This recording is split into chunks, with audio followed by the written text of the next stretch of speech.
Welcome back to the Poptimist. I am your host, Taylor Berryman. You can find the show on all major streaming platforms.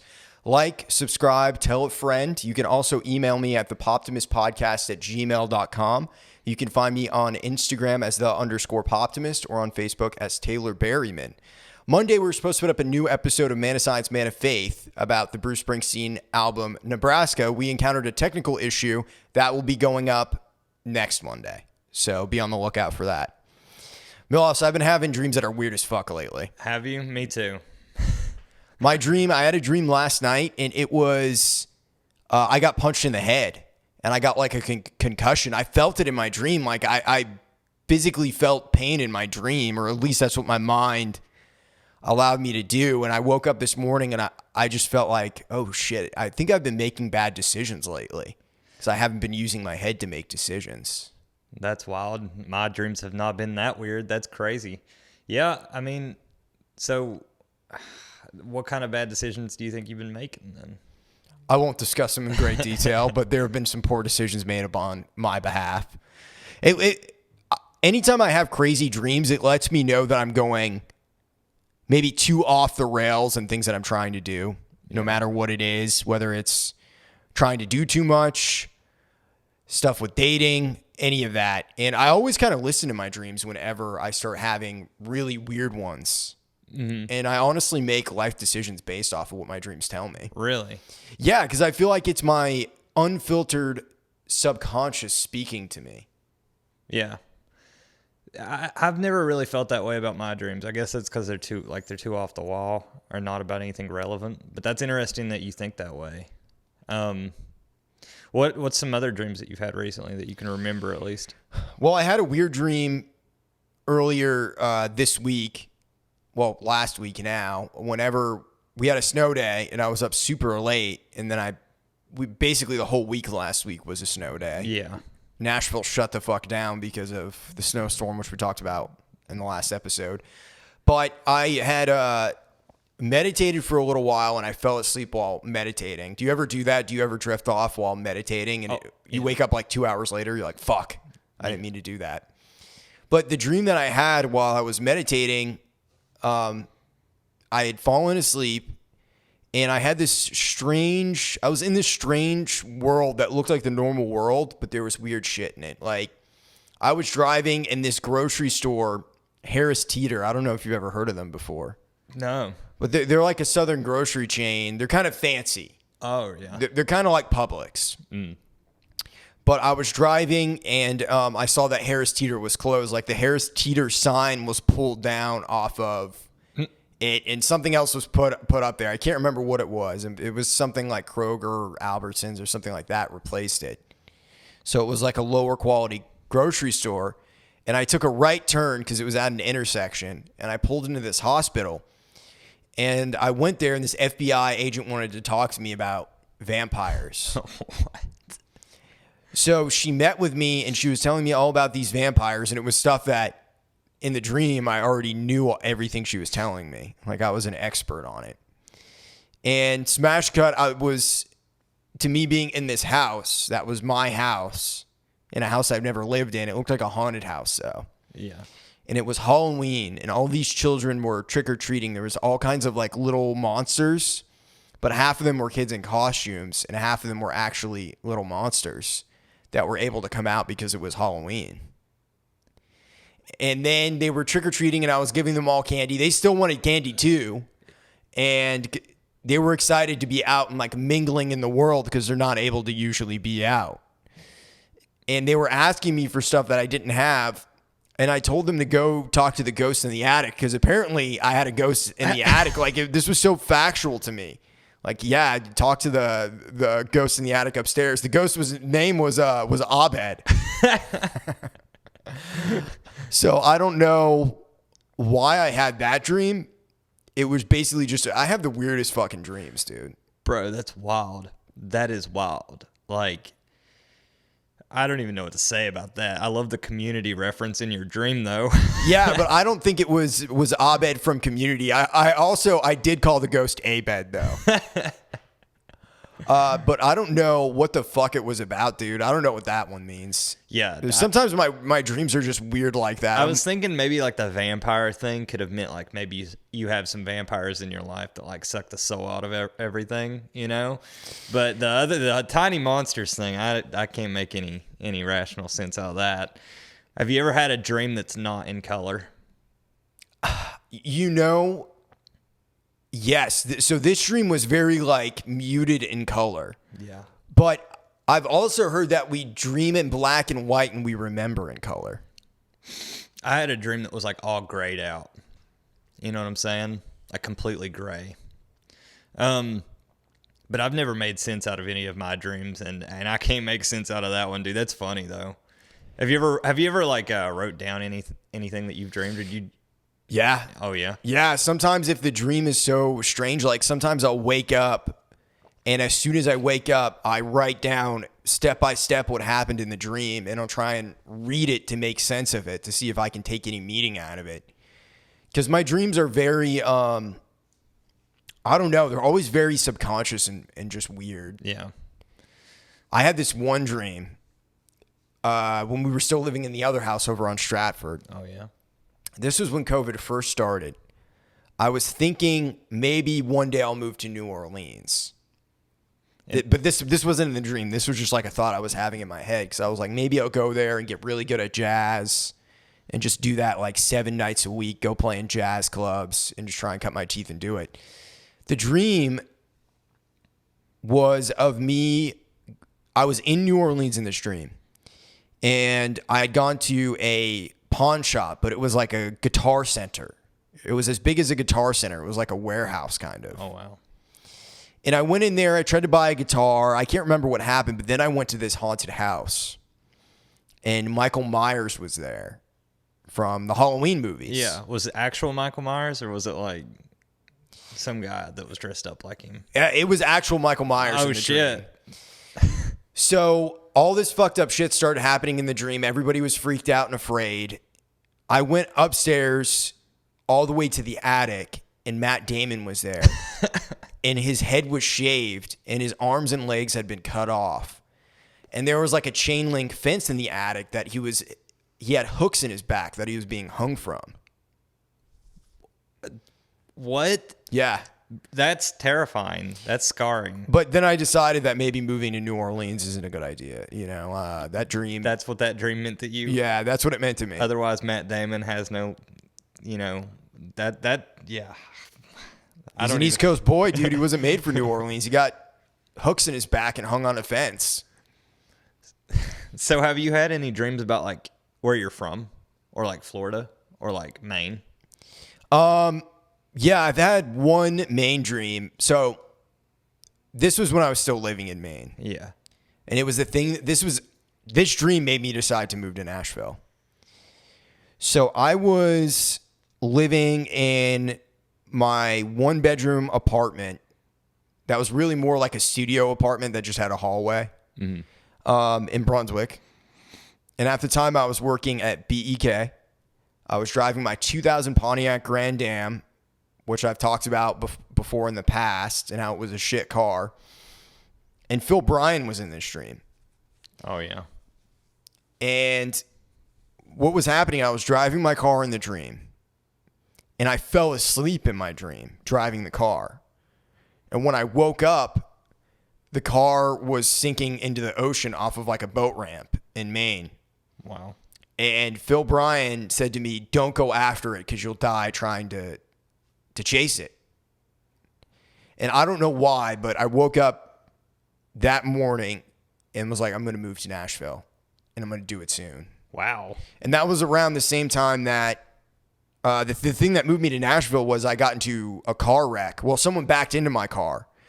One of Ned's students, actually. It was at the music school. Oh, really? That we both taught at. Yeah, we were actually rehearsing for King Jr. that day, which was the band that we played in with Nick Grote and a few other people that we were friends with.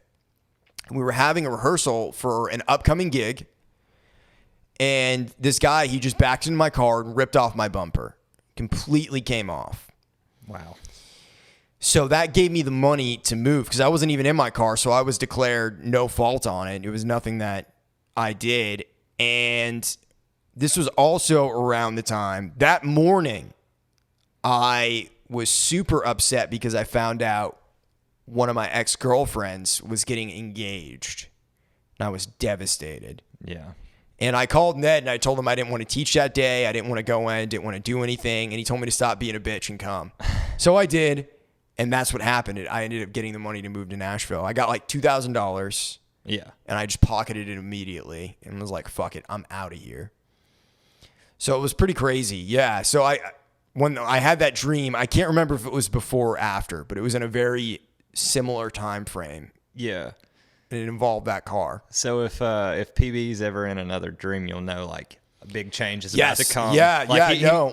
Like there's always something that like I've heard this. It's like there's some kind of mythology that if a certain being is in your dream, it means something. Like it means like big change is about to happen. PB is that's your thing. Yeah, maybe so. I also had this other dream where I was at this was at a particularly hard time in my life emotionally, where I was starting to own all my bullshit, like own my childhood and accept the fact that it happened. Yeah. Because I had a hard time doing that. I couldn't deal with it because so many things that I felt were like shame-induced. I felt a lot of fear. I felt a lot of hesitation. I doubted myself, but not really my abilities. I've never really been insecure about that stuff, unless it's my singing, which I'm insecure about that. But yeah, so this dream, I was really fucking going off the deep end. This was a time period I had just moved into the Stratford house, so this is before you were in there. Yeah. And I had been fired from a job I was working with Isaac. Oh yeah. He had gotten me a job. They fired me after like 2 months. Wow. Because I did a horrible job, dude. I just listened to Joe Rogan all day. I don't want to work. You know what I mean? I feel that. So yeah, everything was kind of in shambles. And that was only after a few months, like 4 or 5 months after I got fired from the apartment job I had. And I'll get to the dream in a second because this all ties into it. I'll go into a little tangent about that apartment job. I realized looking back on it recently that I felt so much shame doing that job because morally I was so against what I was doing. Like evicting people, fucking people over. And there was nothing I could do about it because I worked for the company. It was my job to do that shit. Yeah. And I wouldn't go out of my way to fuck with the residents. I would always try and help them. So I felt like it was really below my moral standard, especially everything that happened with that blowjob situation, which I'll give a quick recap on that. So basically what had happened at this job was the assistant manager, she got caught taking maintenance guys into vacant apartments and blowing them. Yeah. And I didn't like this assistant manager. I really fucking hated her, but they only fired her. They didn't fire any of the dudes that were involved with it. Yeah. And I made a strong fucking moral stance on it. Yeah, I mean, it's wrong. It's wrong. It's like you have to fire everybody. Yeah. But we were at a point in time where it was very hard to hire maintenance guys. And we were already we had 400 work orders open or something ridiculous like that. Oh, no. And there's like 400 apartments. And a lot of them were like broken ACs because the maintenance guys weren't doing shit. They were just getting high all day and getting their dick sucked by the manager. They were just having blow bangs in vacant apartments on her lunch break. Or she was going to inspect the apartments to make sure they were ready for move-in, but what she was really doing was fooling around with all these guys. Yeah. But I felt a lot of shame for not getting up and walking out of that job as soon as that event happened. Yeah. Because in my opinion, it was like, I didn't think it was right that they did that. You know what I mean? Like the people that were involved in the activity at work or whatever. But I also knew I wasn't perfect. Yeah. I didn't do anything like that at work or any shit like that. But I felt bad for a lot of the things I had done. A lot of the relationship patterns I had with women were not healthy. I would jump into things very quickly and it would blow up just as quick in my face, whether it was due to me or due to them, because I was attracted to a lot of unhealthy women due to the fact that I never had a good relationship with my mom because she never told me that she loved me. But that's a story for another day. But anyways, I done this deep dive on myself. I fucking ended up in rehab and a lot of therapy trying to figure out where I went wrong in my life. Because my morals and who I believe myself to be as a person, I was so far fucking removed from it. And basically what was happening at this point in my life, I was just starting to drive for Uber and Lyft. This was right at the beginning of that. And I would get so depressed in this time period. It felt like there was parts of my soul that were sunburned and it was starting to peel off and itch and sting. Yeah. And I was finally dealing with shit. I was getting ripped wide open, and I would stop my car in the Kroger fucking parking lot and cry while listening to Desperado by the Eagles. But the dream that I had, I was at this gas station. It was nighttime. There was nobody around. There was like just like those gas station lights that are there, like the poles, and it just shines over and it's still kind of dimly lit. Yeah. While I was there and I saw my grandfather, my grandpa Ralph, who I always had a really good relationship with. We were very similar in personality. He was funny. He was a hard worker, moral. You would have liked him. Yeah. Nice. I think he would have liked you, maybe. Yeah. He definitely would have liked Zach. But the point is, I saw him there. I can't remember what he said to me. But he was there, and he had on this red jacket that he always wore. And I just felt like everything was going to be okay and that I was on the right path. But shame is something that I've dealt a lot with in life. And I felt like that was the first real moment of me being delivered from shame. Yeah. Because it's something I still struggle with. You know, I feel a lot of shame. And what I learned about shame is that it's another voice that someone else puts in you. No one is born ashamed. Yeah. Maybe just you. But like I get that, like, you know, like having shame. Like there's things that I've done that I felt shame over, whether it was like how I treated someone, like a girl in my life. Like maybe I made the wrong moves and, you know, screwed things up. Said something stupid that you didn't mean. Yeah, stuff like that. Yeah, like in fights or something, you know, like there's some things like I've said while fighting that I've just, you know, felt shame over after the fact, especially like looking back, like when I was like 18 now, which has been 2 years ago. Just like some of the messed up things that I said, like it's no wonder like they left, you know, like. Yeah. And that's what I started realizing for myself is that I was internalizing everything. And I also, when I start to feel a lot of shame, I begin to isolate myself. And I wall myself off from everything. And I don't talk to anybody. When me and you first met, you were very different. You know what I'm saying? Not in like, not really personality, but like you were in a big isolation period. I would remember like, especially when I very first moved into the house, I barely even knew I had a second roommate.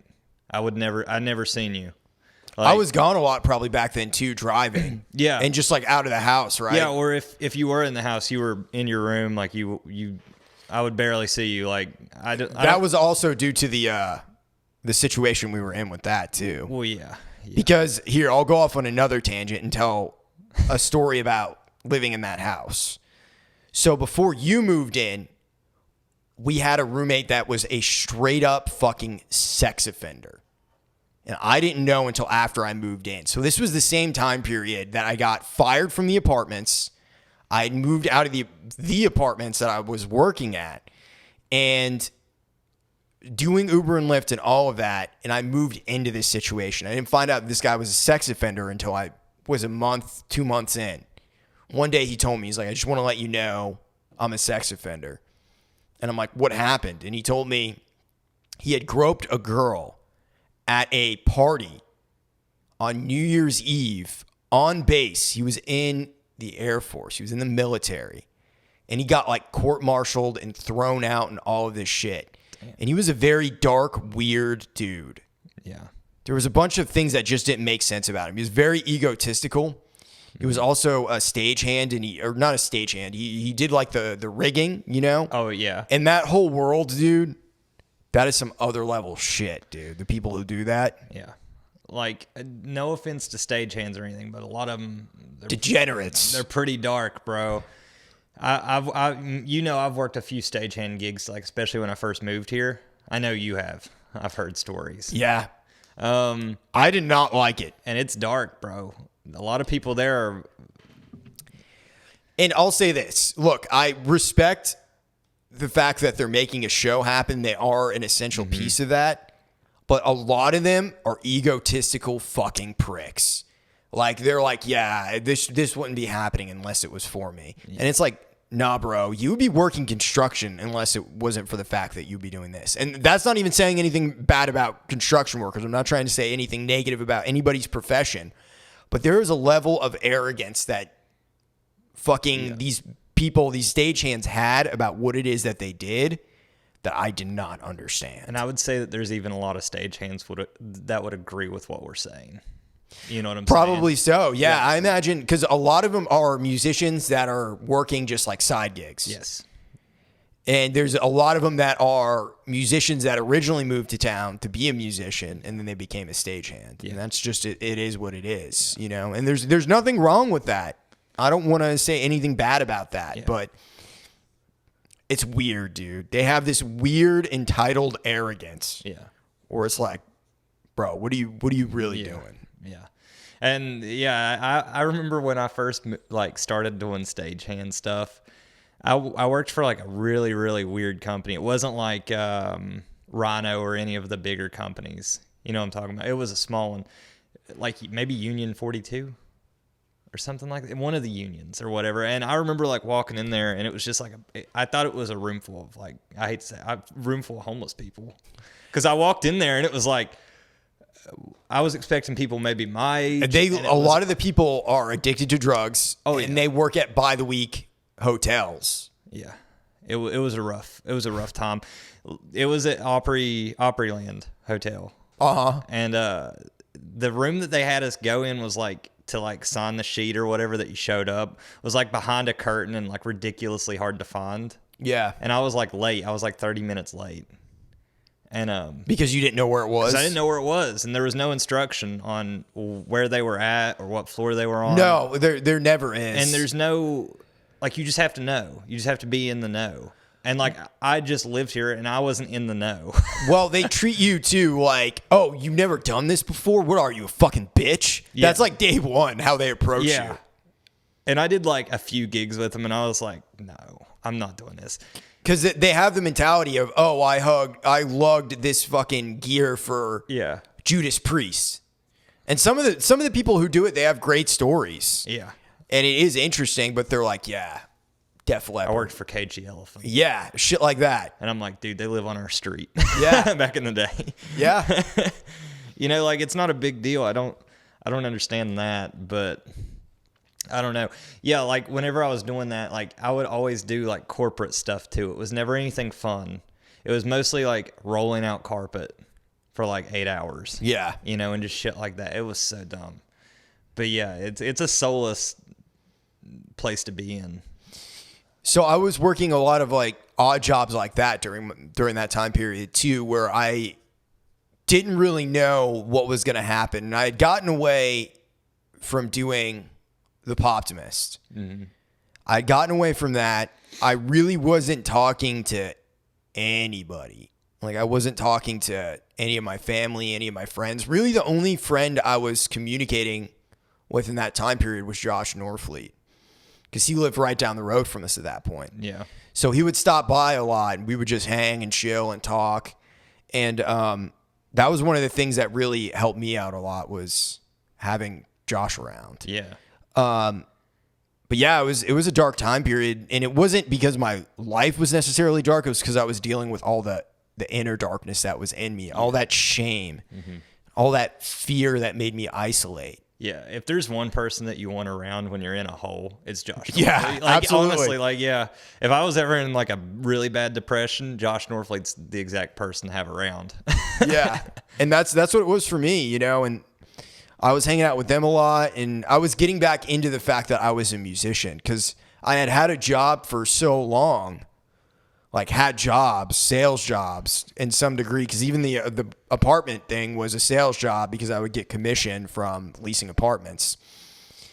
And I was removed from that world now of working, and I was just hanging out with a bunch of musicians again. And of course, Gabby and Isaac, they were around a lot. Yeah. I would always see them. They would always check on me. I would check on them. And I really wouldn't trade that time for anything in the world because I learned so much about myself. It was true isolation. I was talking to no one other than my Uber riders. I remember when I first started, dude. You know, where anytime there was a body of water and I was driving, I thought about just like, even if I had passengers in the car, I thought about pulling over off the side and just jumping off the bridge. And I wasn't suicidal. I didn't want to kill myself, but I wanted to kill whatever that part of myself was. Yeah. That was the second most depressed I'd ever felt. It was borderline suicidal depression, but it wasn't quite that because I was finding the will to live with myself for the first time. I didn't know how to do that. You had to fight those inner demons, dude. I was fighting them, man. Yeah. I was fighting them, and I came out on the other end. And I still have them to a certain degree. I don't know if I think I can just control them better now. Mm-hmm. But it was a tremendous time period to just really discover myself and who I thought I was. I was journaling a lot. Yeah. I was like dialoguing with my inner child to see how that felt because that was something I knew I had a fucked up childhood, but I didn't understand really the role that it had played in my development of life because it put this intense drive in me to always try and succeed and do better and be the one that can get things done for myself. Yeah. But the dark side of that was I really neglected everything else, my interpersonal relationships, which even today I don't think I'm like a pro at, but I'm much better at it. Yeah, I have really good friends now and like good friendships, and to a certain degree I always have because I've had friends like Phil Bryan, friends like Zach, people like that in my life. But I don't know. It was the ugliness within myself that I finally met and I looked in the eye. Yeah. Bro, that's deep, man. Like finding those inner demons and stuff, and like I guess talking about them out loud, bringing them into the light is like a big deal, you know? Yeah. Like realizing like step by step, like this is what's wrong. This is how I'm going to fix it, you know? Yeah.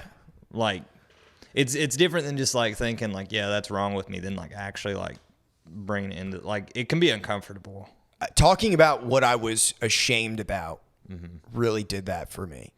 And being finally able to admit to another person what it is I didn't like about myself or what actions I was taking that I didn't like. Because there was a lot of them. Yeah. And it's sometimes it can be difficult to definitely like admit to something. Like, yes, I was wrong. For me, at least. Unless like I haven't noticed. Sometimes it can be difficult, man. No, it's never easy to really do that. Yeah, especially if it's something personal like that. You know what I'm saying? Like it's different than oops, I deleted this, now it's gone. Sorry, my bad. Then like is it Millhouse? Is it? It's easier to admit stuff like that than is it Millhouse? Than like personal stuff, you know? Yeah, I guess to a certain degree it is. Because I think it's also impossible to really see yourself in a true way. Mm-hmm. You can be a self-aware person, but there's still a blind spot you're going to have because you can't see the way that you act all the time. Yeah. You're just feeling and you're in the moment. At least that's how I feel about it. Dude, I feel that way too. I often wonder how other people view me, you know, because like maybe I'm not the way I think I am. Maybe I'm not as, you know, maybe I'm not nice to everybody. Or you are nice to everybody. You're too nice to everybody. Or maybe I'm not like, I don't know. Just you get what I'm saying though. Like maybe I'm not who I think I am. Shit like that. Yeah, but I feel like you're also prone to overthinking it. Yeah, I'm an overthinker. You're prone to overthinking it and then getting afraid, and you think about it too much, and then don't change whatever it is that you don't like about yourself. Yeah, I mean, not to talk massive shit on you on the podcast, but you have grown up a lot in the time that I've known you. Yeah. It's almost been 2 years. It's almost been 2 years, bud. Which is crazy. But I mean, like, there's been a lot of change, dude. You know? There has. A lot of shit had to happen to get to... We've experienced a lot together these past 2 years. It's between the living situation we had and then the tornado, then COVID, then doing the podcast, you know, because you started off in the podcast over a year ago now. Yeah. And we really haven't been doing, I mean, we did Man of Science, Man of Faith more frequently than we were doing the Poptimist for a while. Yeah. Like, we've never done the Poptimist this much. Yeah, we're doing the Poptimist, you know, every week. Full on now. Yeah. Like, this is happening. It's a thing. It's a thing. And, like, going back to, like, remembering, like, the first Poptimist and stuff, like the one that I did, like, remembering doing it in the basement, like, that's... With Zach? With Zach. And he called you Millhouse for the first time? Yeah, you know, like, that's, like, solid now. I'm going to remember that for forever. Yeah, man. I mean, those were some great times. But I feel like all of that was born out of me, like, even having that shit roommate that was the sex offender. That was almost the universe putting something in my way that I had to deal with, because after that situation was managed, you came into my life. I will say my room had a very off vibe. It did. It had a bad mojo. The energy in the house was bad because of him. Oh, yeah. It had a bad mojo. We definitely should have cleansed the house. Yeah. Yes, we should have. But we survived it. Yeah, we made it out on the other side. It's funny to look at that now and see that was really the end of a chapter of my mentality in life. And then as soon as you appeared is when, like, it was another new mentality that I had. So I have a question. I don't really think I've ever asked you this. When I came into the house, were you like, maybe this guy's a sex offender, I should watch out? Did you have like any kind of like... No, because our other roommate told me, he was like, he's 18, he's young, he's cool, he plays keys well, he's a good singer. And I was a little bit hesitant just because I didn't know how good of a judge of a character he is, because he moved in with a sex offender. You know what I mean? Yeah. But once, when was the first time that we really actually hung out? Dude, I don't know, man. I've thought about that before. I really don't know how it happened, because like I remember like the first, it had to have been at least a month in of me living there. Because, and you were working at Sam Ash at the time. Yeah, well, yeah, I moved in and then I got fired in like the same month. I moved in August, right? And then I got fired that same month, and then I had to like scrounge for a job. Mm-hmm. And you started working for Kevin. Yeah, I started working for Kevin that same month. And but I really don't remember the first time we hung out. It had to have just been at the house, because I know. Our old roommate, the first time me and you actually hung out was when we all jammed together. Yes. That was the first time we hung out. I remember that. Yeah. And then I think this was right around the time frame when I was going to be releasing Gina. This was early on in that. And I had shown you that, and I was like, check this out. And then we started talking about music. And yeah. Well, I remember when you released it. I was there that night. It played on the radio. Do you remember that? Yeah, I think so. And we played it in the living room. We all listened to it play on the radio. I barely remember that. But I remember that like vividly. Like I remember because you showed it to me, and then you released it. You showed it to me before you released it. Then you released it, and then we listened to it on the radio. Mm-hmm. That might have been like the first actual hangout, not jamming or anything. But yeah, that's always going to hold like a special place for like my memories of like first moving to Nashville. Yeah, because that was my introduction to Nashville. Yeah, I mean, you had known Vic, and you got to see like the upper echelon of what like Nashville is, what it can be. And then you moved in with us, and you saw me hanging out with people like Zach and Josh, and we're just trying to make it. You know what I mean? We're just like getting stoned and like doing our thing and talking shit, talking music. But that was like, So basically, like, my living with you at the Stratford house was my first adult like life. Yeah. Because living with Vic was like living with parents. Yeah. Except not. Like, Vic didn't care where I was at or anything. Like, he didn't. I could stay out But he was late. concerned for your well-being. He was concerned for, and he still is. Yeah. But like I didn't get not that I didn't give a fuck, but I was also like doing my life too. Yeah. And figuring things out. Yeah. But like that was like my first adult like, you know, living situation, which was cool. I mean, it was cool. It spawned into something that was good. Yeah, I mean, if you look at it now, you started working for Kevin. You met Gerard and Ryan. Yeah. Moving in with me, you got to meet Josh Norfleet. You got to meet Zach. You're the producer of Man of Science, Man of Faith. You're the producer of this show. Yeah. You just played over the weekend. We played with Josh at his session, which we've been trying to, no fucking joke, do for over a year now. Yes. To try and get it done. We probably had 5 or 6 rehearsals. We had a rehearsal scheduled for Thursday night, but it snowed again. So we canceled. We went into the Trash Mid Studios on Saturday. Yep. And we knocked it out of the park. And it was Vinny Longy from Semi Supervillains. Mm-hmm. He was the engineer. Yes. And it was the first time you guys had like an outside engineer at the studio, right? Yep, first time. And you had we had an A-team basically there. We had the A-team it was basically the first recording session at Trash Man. Yeah. And Trash Man All-Stars. Trash Man Josh All-Stars. Norfleet and the Trash Man All-Stars. Dude, it was super cool, man. It was cool to work with Vinny. I really like him. He's a super talented dude. Yeah. Has a lot of good ideas. Yeah, and I definitely think he's going to come back often. I hope so. You know, yeah, I hope so. I really wanted to do the session there. I mean, you were talking about Josh recording there before the studio was even ready yet. Dude, I remember talking about Josh recording there before there was even drywall in the building. Yeah. And I remember when Gerard was hanging the drywall and he was trying to get everything done. And this was back when we first started recording, or first started practicing practicing for the session, back like over a year ago. Yeah. And I was like, Gerard, if we could get the studio done, Josh might record here. And I was pushing him to do it, and he was like, dude, I don't think I can get it done in time. And now look. He was like, dude, I don't think I can get it done in time. I was like, man, if you can get it done in 2 months. He had it done in 2 months. Yeah. But everybody got COVID. Everybody got COVID. The whole world got COVID. And then, like, here we are a year later, finally getting it done. Yeah. It was a good feeling. It was a strenuous session. It was. But it wasn't stressful, though. No. I felt like we were all really being pushed because we had played together a bunch. Yeah. And we were used to playing together.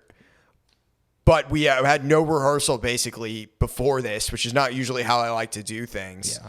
So we were kind of trying to knock the rust off. And plus, really the only one who's been gigging is Josh, as well as James Varner, who I play with in Emma Holden Trio, and who I also played with Dustin Sellers. And there was one other. Oh, he was a drummer for the Poptimist show too. So I've always played with James, and we get along great, and we play together well. Yeah. You know, there's just good chemistry there. But James is in another band called The Year of October, and they have a single that they released off their record Wastelands called Buried Redux. And they are doing a live stream on March 19th with Dirty Delusions, live from 615. Tickets will be $10. I believe they told me Dirty Delusions is playing. It's their record release show. Nice. So here's the song. Check it out.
Okay, we are back. Millhouse, hit me with the news. Daft Punk announces breakup after 28 years.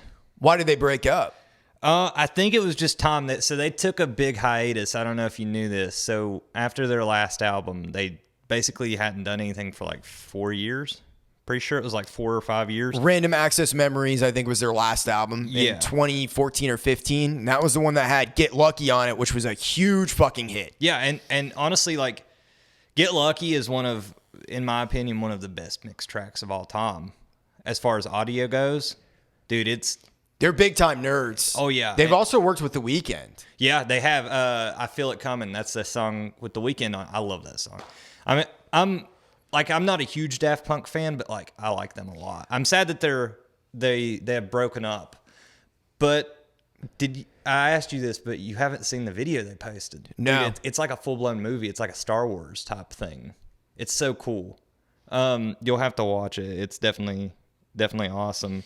I always remember Daft Punk from when I was like a little kid living down in South Florida. Because you just go into a clothing store and you'd hear like One More Time. Do you know that song? Yeah. One More Time. So I was always kind of familiar with them. And I liked some of the songs on Random Access Memories or whatever it is. They did a song with Julian Casablancas from The Strokes on that album too called Instant Crush. That's really good. Which Cage the Elephant ended up covering on their acoustic album. And that was a really good version too. Yeah. So that's worth checking out. That's my recommendation for the week. But Daft Punk, interesting French band duo. They started off as a band called Darlin', and they really loved the Beach Boys. It was named after a Beach Boys song. And there was, I think, originally a third member of Daft Punk. It was one of the dudes from the band Phoenix. Which is like an indie band that was big when I was in high school. They have that song 1901 and Listomania and a couple of others, but he ended up leaving. They became a duo and became Daft Punk. Yeah. They won 6 Grammys, which is cool. And dude, I just really love their music. They have a huge influence if you really look at it at like EDM culture and shows that are like that because they were basically the pioneers for that. Have you ever seen their live stuff? I've seen videos online because they wear, if you don't know who Daft Punk is, they wear those cool fucking robot helmets that have like lights and shit. Well, the thing is like they made like a story that they're basically the robots. And it's cool. Like if you look into all of it, they've made their own story. Yeah. They really got into like the theatrics of it. Yeah. And I love shit like that. Like the last video they posted, I love shit like that because it just finishes the story that they made. I don't know. I think it's so cool. Yeah, but their live show's crazy. Like their light show. Yeah. Oh yeah. They have a mega light show. I mean, look it up. It's crazy good. But well, R.I.P. Daft Punk. You will be missed.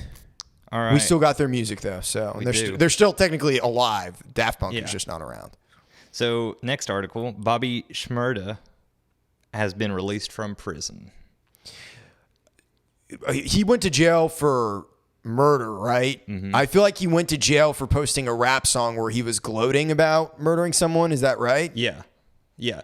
Which is kind of crazy that he did because a lot of rappers do. A lot. It must have been a little too on the nose. But like these rappers do this nowadays, but have they actually? Like maybe some of them. But Millhouse, are you being fucking racist right now? No, I'm not. I'm just saying like they probably haven't. So that's you saying he belongs in jail because he's black, dude? No, it's Black History Month, bro.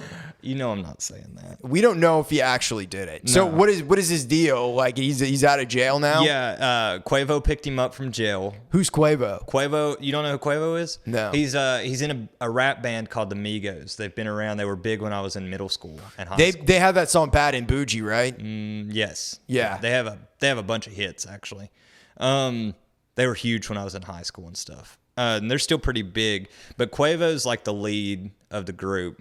They all kind of do their own solo stuff. Yeah. But yeah, he tweeted that he was going to pick up, Bobby from jail, and everybody kind of thought it was a joke or whatever. No, he actually went and picked up Bobby from jail, and they hung out. Oh shit! And they threw like a party and they got bitches and shit, right? They got bitches and shit at a hotel. So I mean, he's on probation. he's not supposed to leave a confined area for a while. Like the state or something? I don't know the specifics of it. It doesn't say the specifics. It just says whatever his probation officer allows. So, I mean, that could be the country. You know, he's not allowed to leave the country or whatever. But yeah, so that's Quavo personally escorted him from the facility, and I guess they're going to do a project together or something. Probably so. I would say, like, because the last time Bobby released something was in 2018. So I'd say that they're going to release something together, probably as his like big comeback or whatever. I've not really listened to a lot of his music. Have you? No, I looked it up just to kind of hear what it sounded like. Mm-hmm. I mean, he's not bad. I don't know. I just don't know how to judge it because like the kind of like rap I like is like Tyler the Creator. You know what I mean? Or Mac Miller, Childish Gambino, stuff like that. Yeah, it's okay. It's definitely on like the Migos level. If you are a Migos fan, you will definitely like Bobby. Yeah, like that's definitely. So on to the next one. Yes, written by a friend. Our friend Zach Lehman over at Russia Today, also the co-host of Man of Science, Man of Faith. Cancel culture refuses to stop coming after Woody Allen despite having no new ammunition. Okay. So basically what the situation is, there was a new documentary released this week. I think it's on HBO Max. Is that right? Yes. So I think it's also they're releasing it in episodes. But Woody Allen, the director of Annie Hall and a bunch of other movies, I've never really been like a big Woody Allen fan. It's just not my cup of tea. He's a talented guy. But his daughter is accusing him of molesting her when she was a child. And I don't buy it. You don't buy it? I don't buy it. I don't believe it. The thing that makes Woody Allen look kind of bad is his wife was Mia Farrow, and she had an adopted daughter called Soon Yi that Woody Allen started dating when he was 50 and she was like 20, 21 years old. Yeah. So this is his ex-wife's child that she adopted. Which is scummy. That's a scummy fucking thing to do. I'm not saying that's good, bad, whatever. But to me, I watched a little bit of the documentary with Zach, and it seems like there's an elephant in the room which no one is acknowledging, which was Mia Farrow seems fucking crazy. She's not a mentally or emotionally stable person. Yeah. On top of that, they always talked about how, in this documentary, how Woody Allen was paying close attention to his daughter that he allegedly molested, and not paying any attention to his son, Ronan Farrow, who suspiciously looks a lot like Frank Sinatra. Have you heard about this? No, I've not at all. So it is... people straight up joke about this. Like, people joke about this to Ronan Farrow. But Mia Farrow used to be married to Frank Sinatra, and she hooked up with him while she was still with Woody Allen. Oh, wow. She got pregnant with Ronan, and it's alleged that it's actually Frank's kid. Look up a picture of Ronan Farrow right now and tell me what you think. I will. Tell me a little bit more. So, Woody Allen, he's a director. Yes. He's been around for a while. I've actually never heard... He's like a famous, critically acclaimed director. And he's done it, but like his movies are famous for being like set in New York. It's always a big part of it is that he's in the city. Sometimes he plays himself. Sometimes he hires a better looking actor to play him in the movie. Okay. You cannot tell me for 1 second that this is not Frank Sinatra's kid. Dude. Yes. This is Frank Sinatra's kid. He looks exactly like him, doesn't he? Exactly like him. Look up a picture of Woody Allen. Yeah, I know. I have a picture of Woody Allen. Yeah, okay, yeah. So you see. That's not that dude's dad. No. You don't have to go on Maury to tell me that dude's not his dad. Yeah. You know, like, looks nothing like him. So here's what my theory is. I think Mia Farrow found out about Soon Yi and became very vindictive. Because around this time is when all these allegations started.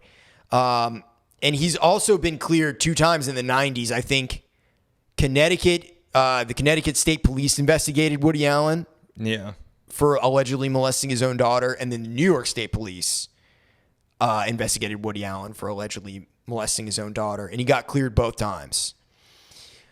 So I think there's some shit that's going on that's just like family drama, turmoil shit. And they're just trying to drag him. I think they've always been trying to, because I think Mia Farrow is upset about the fact that Woody Allen was banging her 21-year-old daughter at the time. Yeah. Whom he is still married to till this day. Again, I'm not saying it's right. Yeah. I personally would not hang out with the guy. I would think it's scummy behavior that I don't approve of. But let's call a spade a spade. They were saying he always ignored Ronan. Yeah. It's not that dude's dad. Yeah. I think he knows too, because he knew that she cheated on him with Frank fucking Sinatra. Yeah. Talk about 2 very different dudes. Yeah. Woody Allen and Frank Sinatra. Both artists. Yeah. Both good artists. I mean, that dude definitely knows. Ronan definitely knows Frank Sinatra's his dad. There's a video of, got to. you can look up on YouTube about Nancy Sinatra talking about Ronan Farrow. Oh, yeah? And we should also mention Ronan Farrow was the one who basically brought all of the Harvey Weinstein allegations to light. He was the investigative journalist that brought all of the Weinstein shit out, and a bunch of other people, and outed them for being predators and creeps. Yeah. But whenever he gets asked about the Frank Sinatra thing, he just laughs. He doesn't say what he thinks either way. But what I was saying is there's video of Nancy Sinatra, who also she talks about Ronan Farrow, and she speaks about him very lovingly, which is Frank's daughter. Yeah. Is Nancy. She played the song, "These Boots Are Made for Walking." Yeah. And she had a couple other great songs. She has some good music. You should check it out if you don't know it. But yeah, pretty fucked up, That's right? pretty crazy. I didn't know any of that. Yeah, so that's my take on the situation. All in all, it's just fucked up. Yeah. On that note, be sure to like and subscribe the show. Tell a friend. Do whatever you're going to do. Email me, whatever. And we will be back next week.